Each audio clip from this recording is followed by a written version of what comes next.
everybody. Thank you so much for joining us here today. We'll be talking about navigating your financial journey as a first generation professional. My name is Rafael Magaña. I'm the founder of Latino, Latinx Professionals. And today we have an incredible guest. Julissa, go ahead and for you to introduce yourself.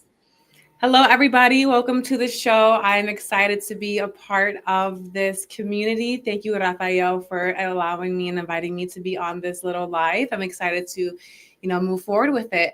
A little bit about me is I've been born and raised in Cleveland, Ohio, lived here my whole entire life. And I've been interested in the financial services industry since a high school exploration project back in high school.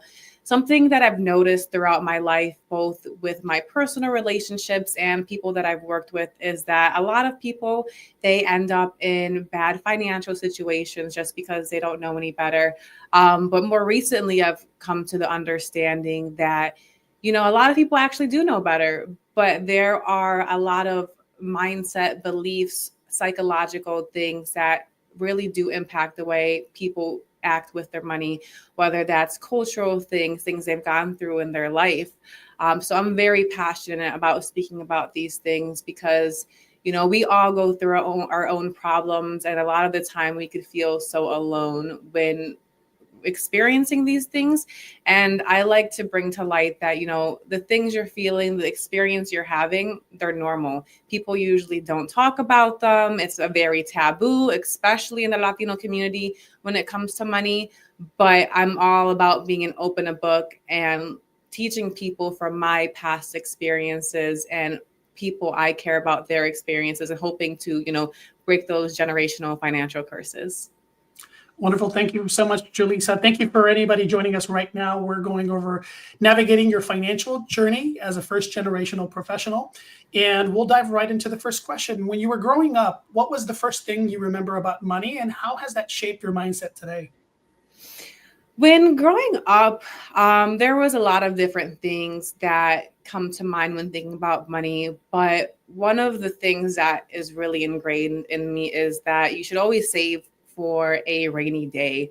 I've seen, how having that money put aside can really tremendously impact how things go out in life, whether you have, that money there or you don't, could really change how things are. I think also because of that idea, I've had a lot of stress when it comes around money and, feeling that I have to have an X amount of money in the bank account. And if I don't have that X amount in the bank account, it's bad and bad things could happen. And I've come with a lot of anxiety around that and holding that money there, but trying to break free from that because I'm realizing that it's a limiting belief, and that, I really have to look at the bigger picture of things and see, what is really going on? Why am I feeling the way I do? How much money do I really need? And what else can I do with that money? Yeah, so I'm happy to share a little bit of my experience growing up with money. I think one of the things my wife always says is that you move forward and run at 100 miles per hour, and you always assume that money's going to be there. So I joke around in our relationship, she's the saver, I'm the spender, right? So that's one of the funny things that we find. But I'm leaning more. I think you and I talked about the importance of financial planning, right? Talking about life insurance, something that my wife and I have, about 6 or 7 vehicles, different vehicles, right? In terms of planning for your future, right? So I always joke around with my wife that I'm worth more dead than alive, right? When it comes to the financial instruments of life insurance. Shifting into the following question, how has cultural expectations like helping family or sending money back home influence your financial decisions? I think for me personally, I have always felt that I am working and saving money and becoming a successful professional to eventually one day be able to give back to my family the way that they did. So it's a double-edged sword, whereas it serves as my motivation in terms of, working on the days where I don't want to and keep on pushing forward. No matter how many crazy things happen in life and no matter how many things and it's times people tell me no and you can't do it, this, that, and the other, it serves as that motivation. But then at the same time, there could also be that weight on your shoulders when, growing up, people in our community are not usually educated around money. And if they are, it's usually things like don't trust the banks and put your money under the mattress and all that type of stuff. So, helping to also educate the people that I love most and letting them know that, hey, actually, I know that this is what everybody thinks, but there's a little more to it. And maybe we should consider those other options, and just going back and forth on that balancing act of trying to help, for their future, my future, but also educating and trying to help break those generational things that we see so often. Absolutely. One of the things I can share is my sister does an amazing job of just always making sure to take care of my parents. But one of the things that she did as a hairdresser, um, she developed a really amazing career in terms of, as a stylist and a hairdresser.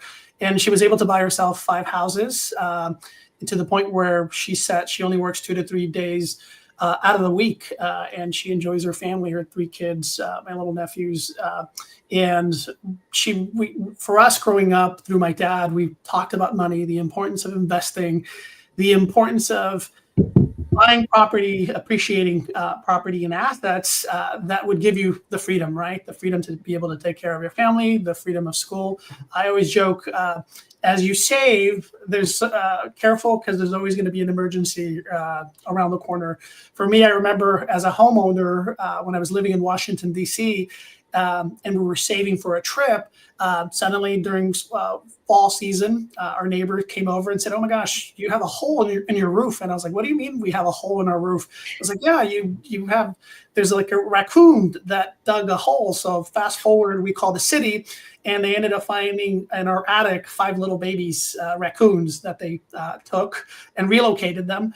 But things like that, right? I remember when we had just bought a brand new washing machine, and the washing machine was 3 months old, and it flooded our basement, and our basement had been completely redone, and we had invested, and we were going back and forth between a company and the manufacturer of the washer until suddenly we got an attorney. He's like, okay, somebody needs to be responsible for the washing machine, and so we were able to go after the company that installed the washing machine, but it was almost 6 months of just dealing with the chaos of a flooded basement that needed to be cleaned. So I joked around, as you save, there's always going to be emergencies around the corner that you need to prepare for. So that's a wonderful transition for our next question, which is, if your budget had to include one cultural tradition or guilty pleasure, what would it be and why?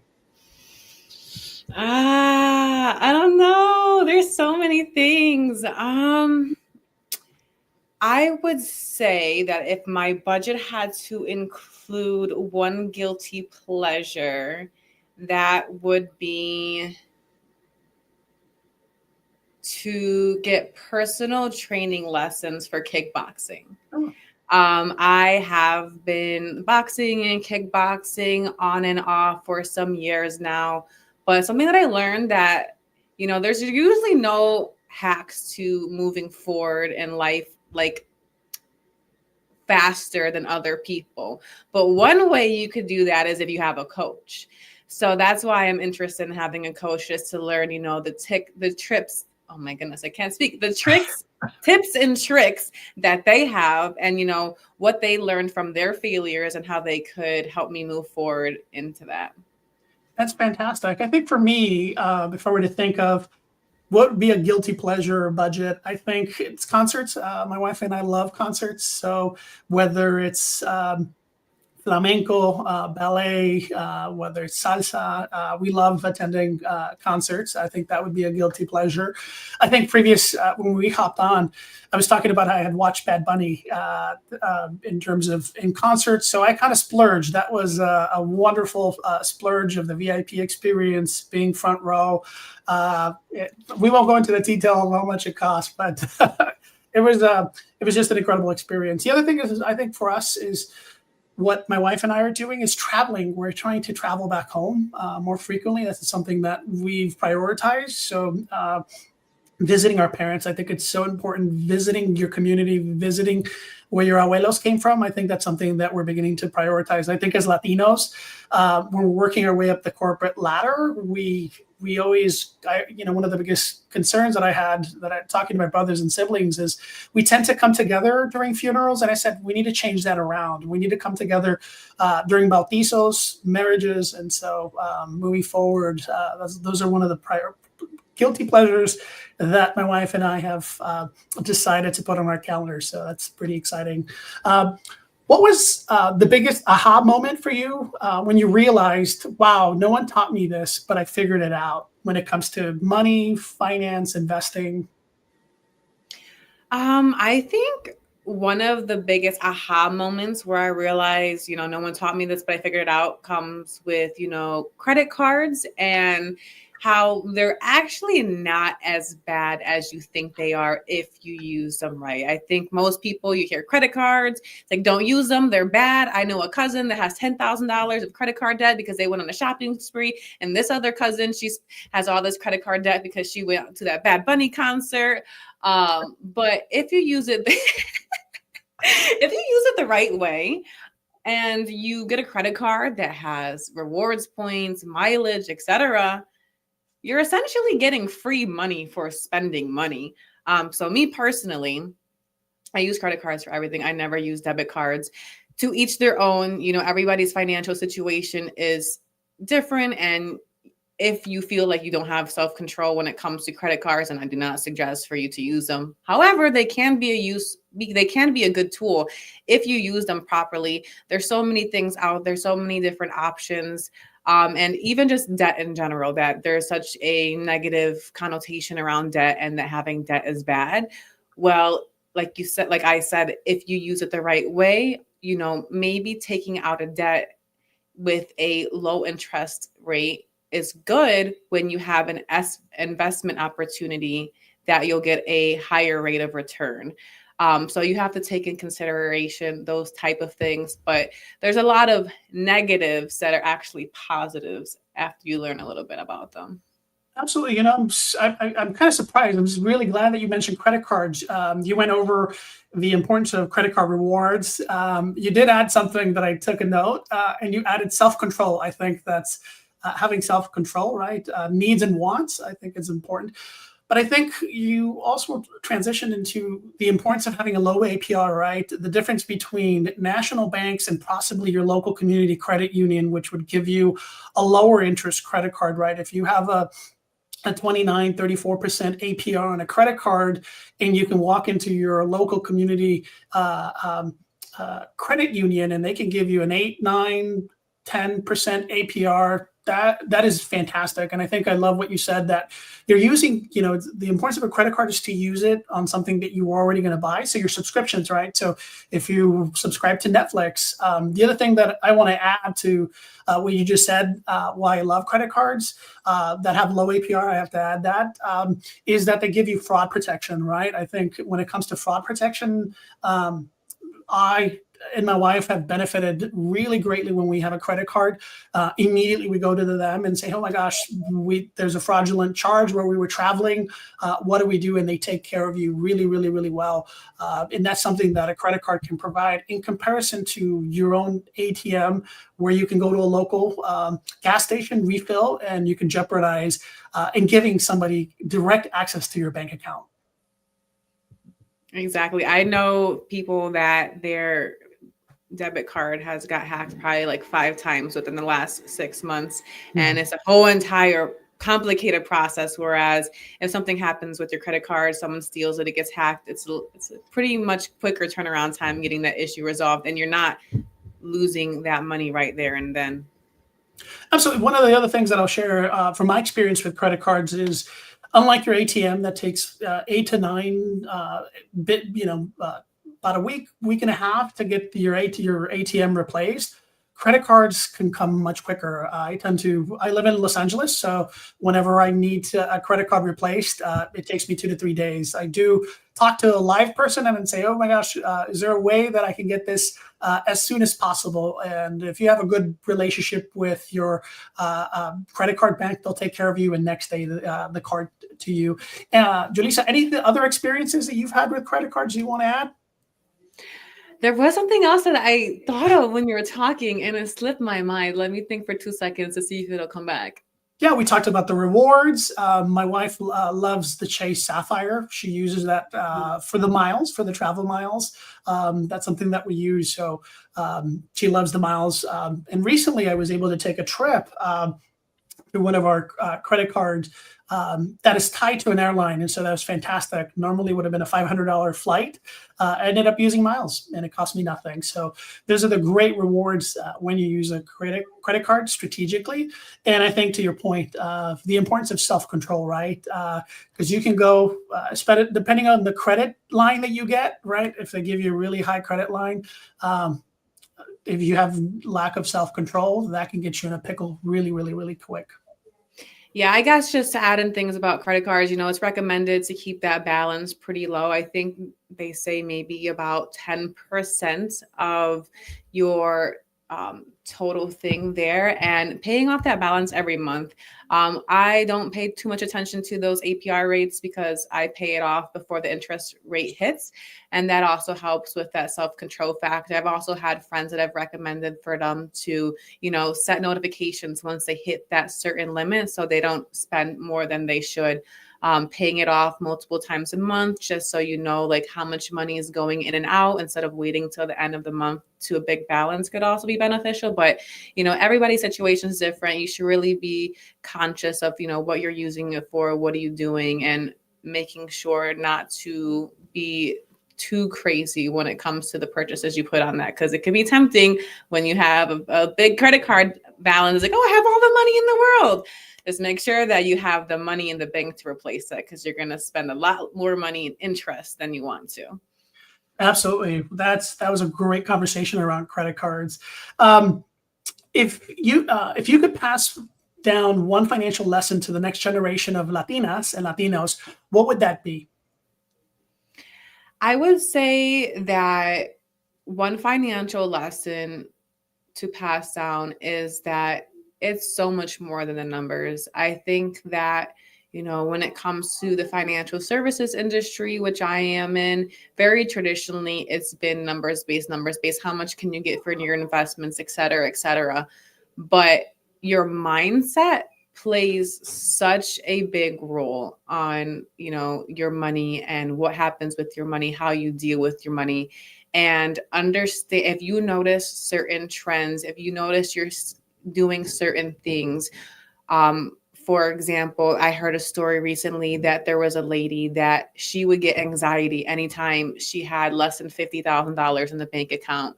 And that, normally, for her situation, she didn't need that much money in her savings account. But after she worked with a financial psychologist, financial coach, it came to her understanding that thought, that belief came from her childhood when her parents, their home was going through foreclosure, and she heard her parents say, oh, if we only had $50,000 in the bank, then, we could save the house. So something that happened in childhood was then causing anxiety 10, 20, 30 years later. And she had no idea there was any correlation until, actually doing the work, looking at, why do I feel this way? Why do I, when I'm having a bad day, go and spend $1,000 on this? Why do I avoid looking at my bank account? Why do I, get anxiety when I look at my bank account? It's just, there's just so much more to it. And realizing you're not alone. Most people they feel a lot of stress around money. There's not a lot of education around money, and just being understanding of that, I feel like could get you a long way. Absolutely. Thank you for sharing that. As I was listening to you speak, I think one of the things that popped up to me personally is the spend balance sheet. Everybody should have a spend balance sheet or worksheet of how much are you making and how much are you spending, right? 90% of people hate sitting down and kind of mapping their finances. I think it's one of the most healthy things that you can do if you sit down with your financial planner, whoever they are and whoever they work for. I think that's one of the first year steps that you do is you sit down, you look at all your bank accounts, you look at all the money that's coming in. Whether big or small, right? And everything that you're spending, right? So you look at your Hulu, you look at your Netflix, you look at your Disney, all the subscriptions that you have, and from there you can balance your book, right? Balance a budget. I think that's very, very important of how much you're spending and how much you're making. The other thing, I think, once you do that activity, it transitions you into the second.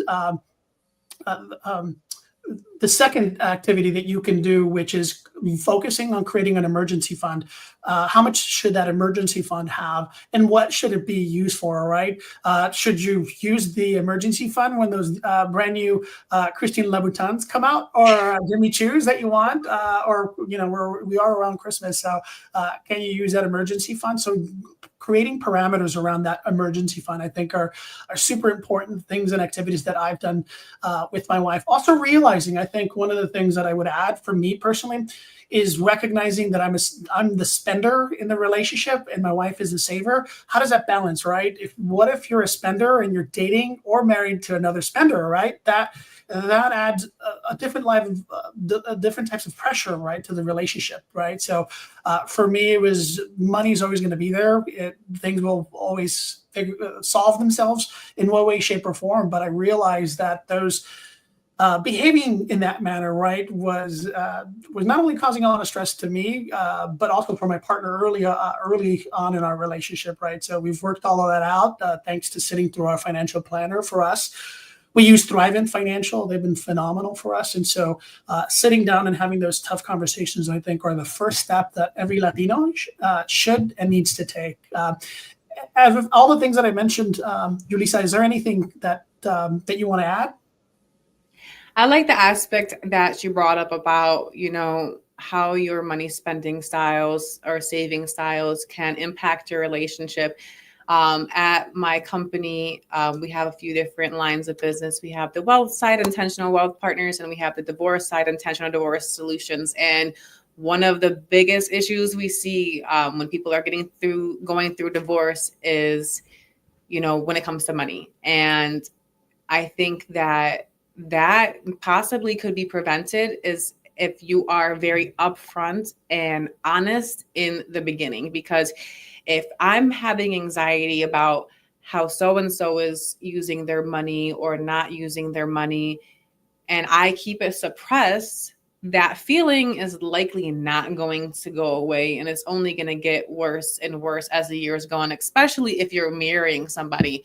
So having those talks and being open right off the bat is very important if you want to have a long-lasting relationship. I mean, obviously there's a lot of other variables, but money is a big aspect in it. And I think that I've seen that a lot of relationships, they're usually like one person's a big spender, one person's a big saver, and they're usually like on the extremes of it. So it's good to have the balance, because the saver is going to tell the spender hey, chill out, maybe you should put that money aside, maybe you shouldn't buy that new purse. And then the spender is going to say to the saver hey, you have so much money, why do you you'll be fine, it's okay if you spend money on this thing, you're not gonna die, you're in a lot better situation than most people. So finding that balance, but also I like how you said that you work with a financial planner. This stuff is complicated. Money is complicated. I like to tell people is we're literally like a doctor for your finances. There's so much education and licenses that we have to get. There's so many unknowns, so many different variables. And if you're feeling overwhelmed, sitting down, looking at your finances, not knowing where to start, et cetera, it's not because you're dumb or anything like that. It's because traditionally nobody is really taught this in the school. Thankfully here in Ohio, they're starting to bring it into the curriculum. But still, it's not something that's brought up. So, if you're feeling stuck, if you're feeling confused, don't hesitate to reach out to a financial planner and, work with them through these different conversations. There's a lot of different people out there with different markets. They specialize in different careers, and finding the one who, best fits you, is most relatable to you, and, working that through with them. Absolutely. And I think Archie just barked, saying that he agrees with you. I was wondering, I'm like, where did that noise come from? I'm like, I'm confused. That's Archie, our little mini poodle. He barked and said I was in complete agreement with you.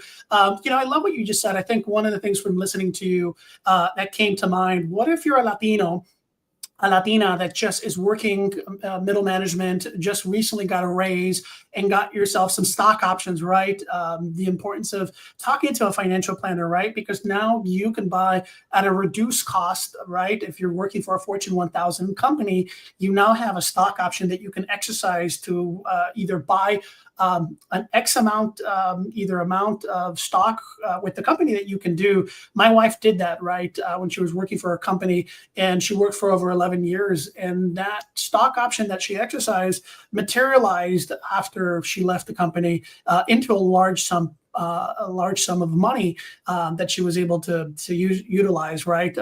Well, not utilize in the sense, but have it and structured in a giving vehicle. I think one of the things that Latinos that get to that point begin to have different series of challenges, right? You begin to start looking and wanting to learn of what a DAF is, a donor advised fund, a CGA, a charitable gift annuity, a CRT, a charitable remainder trust. One of the simple instruments of preserving your assets and not having it going through probate is creating a trust, right? Getting into the territory of wills and bequests, right?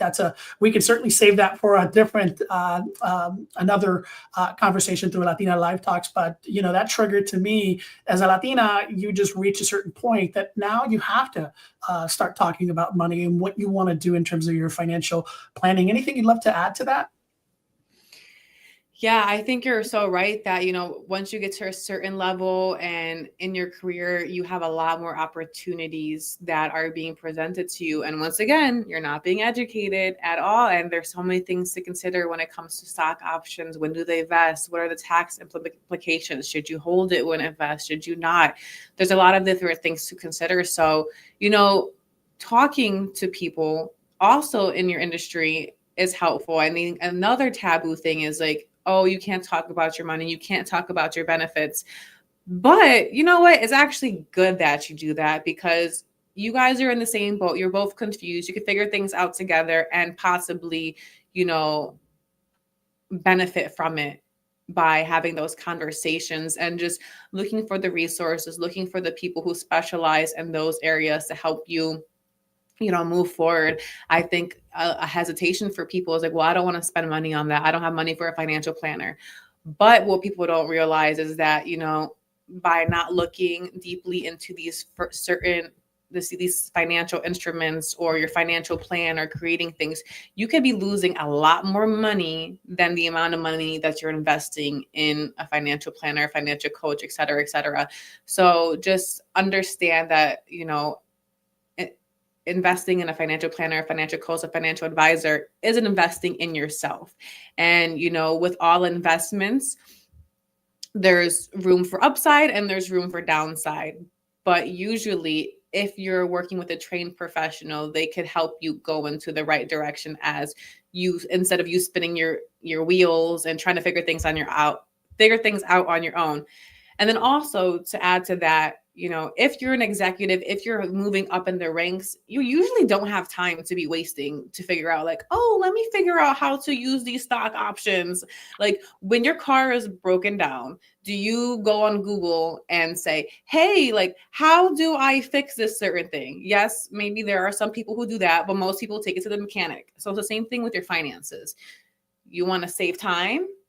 You're probably more than capable to figure it out on your own. You're very smart.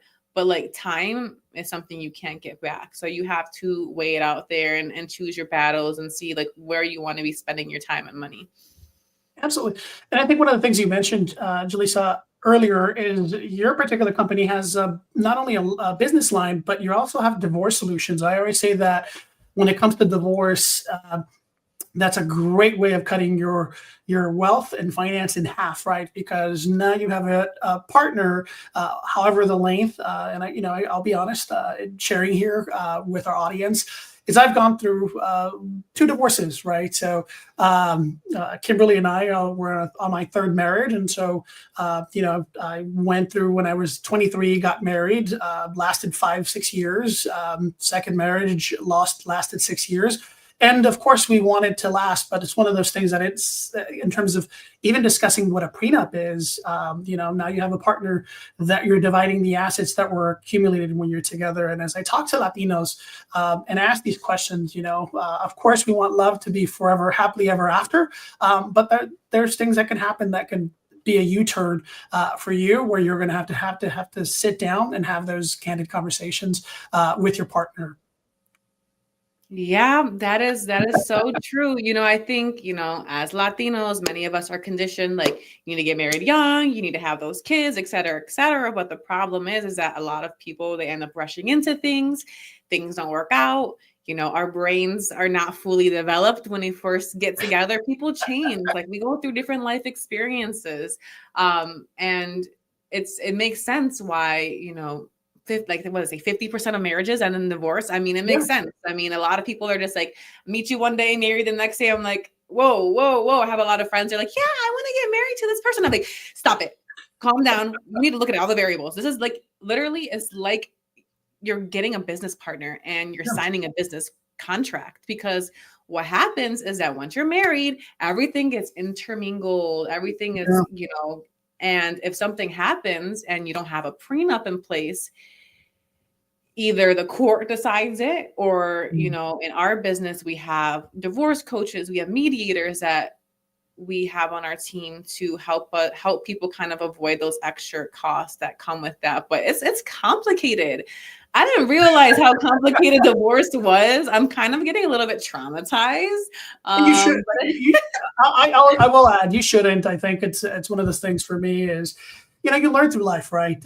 Yes, you could prepare. For me, I went through 2 divorces. I rarely share this, but we are in Latina Live Talks and we have candid conversations, which is candid conversations to help everybody that's tuning in. So, it's these, as you approach these stages of life, you fall in love and you fall out of love. And so what happens, you have different red flags that you were looking for a partner when you were younger, and los gustos cambian, right? The what you are looking for changes as you evolve in these kind of different milestones in life. And so was I looking to divorce? No, of course not. But it's one of those things that when that was already at the table, you become an adult and you problem solve, right? And you move forward through it. So it's glad to hear that you guys offer those services, what you currently work at. Certainly, it's not a service that you want to be told, right, when you're barely getting married, but it's a conversation that needs to be had with a partner, right? The other thing that we talked about earlier is prenup, right? Should that be signed, right? The other thing, I think what I love that you mentioned, Julissa, is I was having a conversation with a dear friend of mine. For all the entrepreneurial Latinas and Latinos that are tuning in, is when you start a business and you have a partner, when that partner gets married to somebody else, they now have a potential, right? Not on the legal paperwork, but they now influence the decision making of the company, right? So in a way, that single partner gets married. Now you have 2 partners by de facto that you're dealing with. So get it in writing, talk to an attorney, map it out, make it clear, make it crystal clear as you navigate forward. Yeah. And then, also working in this divorce sweet atmosphere, you learn a lot about what you shouldn't do and what to avoid. And, I also hope to, not only help people who are going through divorce, but people who are, in a relationship, considering marriage, et cetera, and like educating them on the different things they should be considering, the prenup, this, the that, the whatever. Try to learn everything I can to help everybody I can. Absolutely. And I think, when it goes back to the question that you answered, for me, I think talk to somebody. There's another Latino that's been through this. Reach out, talk to them. Hey, what is it? How did you deal with this? How did you deal with the stock option? How did you deal with the divorce? It's really leaning in. That's where mentorship, sponsorship is so important, to have somebody that can help you navigate this. You're not alone. We live in an age where you can reach out and have a meeting with your financial planner over Zoom, or you can reach out to a mentor over LinkedIn. It's such an incredible platform. I realize that we're gone a little bit over because we've had such a great conversation. We'll leave and close this fantastic Latina Live Talks with, if money wasn't an issue, what what's the first thing you do for yourself, and what's the first thing you do for your family or your community? The first thing that I would do for myself is buy a house on the water, probably in Puerto Rico with a boat. The water is my happy place. I don't really care about big houses. I'm just very nature, water, that type of stuff. So that's definitely something that I'm going to do one day. I don't know when, but it'll happen one day. For my family, I think that I would take them on a trip to wherever they're choosing, all costs on me, or help them do something that they've always wanted to do. And in terms of my community, I really want to just build a space that people feel empowered and they can be educated. Very passionate about working with next generation, specifically, those in high school and whatnot. So just being able to create some type of platform or some type of resource that could be very beneficial in helping educate people the way they learn. I think, in school, people are taught a specific way, and I hate school. I never was good with school. I'm I don't like how you guys teach me. This is not how I learn. So just providing that space for my community so they could actually, I can't think of the word, flourish. I love it. I love it. Well, thank you so much for everybody for joining us today. We had an incredible Latina Live Talks, and we'll see you next time. Thank you, everybody. Bye.